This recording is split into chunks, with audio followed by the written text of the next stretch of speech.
to my channel. I'm working on a comic book right now. It's called The Banana Woman, and I'm super excited about it.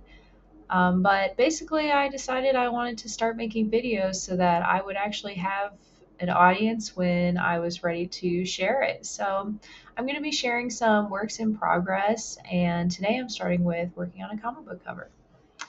Here I'm using a Bimoji medium brush pen. I really like to sketch traditionally um, in this big notebook with a ton of pages where I just feel super free to do what I want and not make mistakes. And then I like to go back and add ink. For this comic, I've been using this brush pen, which I really like. And then I just scan this into my computer and bring it into Clip Studio Paint where I can actually format everything into my comic book how I like. So I actually got the inspiration for this cover from one of my favorite comic books called The Ice Cream Man.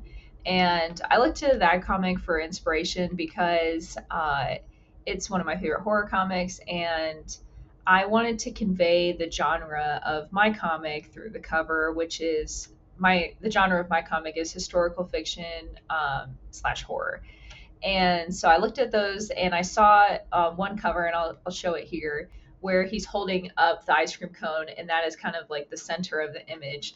And so I thought it'd be cool, since this comic book revolves around bananas, to make the bananas like a central point of the image on the cover. So I thought, I could do a more top down view here. And when I actually drew this, the bananas weren't quite as big. And you'll see later when I showed the digital aspect of the drawing, I enlarged the bananas to make them a bit bigger. They weren't as big as I had imagined in my head before I actually drew this, but I'm very happy with how the image turned out. I also wanted to showcase on the cover our hero. Her name's Louise, and she's the banana woman, and so I wanted her to be at front and center, and to also emphasize the horror aspect. She's got the scared expression on her face, and you can see the evil villain shown on the banana sticker. Just to share a little bit about what my comic's about, it's about the 1910 coup that happened in Honduras. Basically, some American mercenaries went down to Honduras, paid for by the owner of a banana company named Samuel Zumuri, also known as the Banana Man. They went down to Honduras and overthrew the government. And I heard about this story from a book called Overthrow by Stephen Kinzer, which is a super interesting book about the U.S. government's involvement in overthrowing foreign governments. It's written by a New York Times foreign correspondent, and he just digs into the history of all these different cases from Hawaii to Iraq. And the one about Honduras really caught my attention, particularly because of the names of the people involved. We have Sam the Banana Man, Zumuri. We have General Lee Christmas, and we have Machine Gun Guy Maloney. And so I started doing some more research. I spent weeks reading books about what happened with this coup. And these characters are really larger than life. Doing my research, I found so many crazy stories, and it seems like a story that should be told.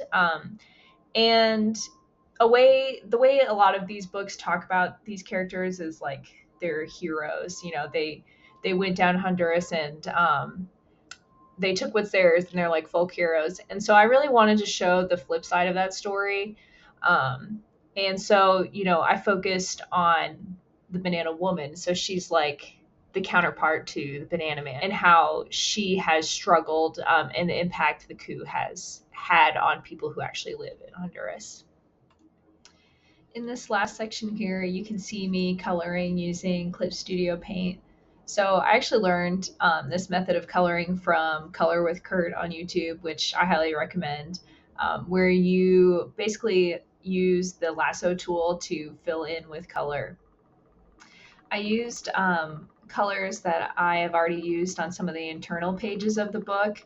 I'm about on page 6 right now, and so I brought some of those colors in as a starting point.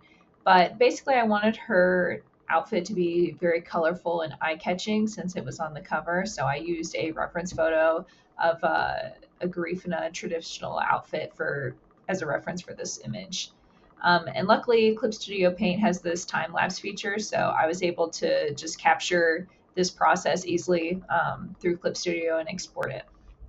I'm going to try to post some more of these long form videos here on YouTube and Substack and of my process in creating this comic. So thank you for watching, and I hope you check back in to see some more progress.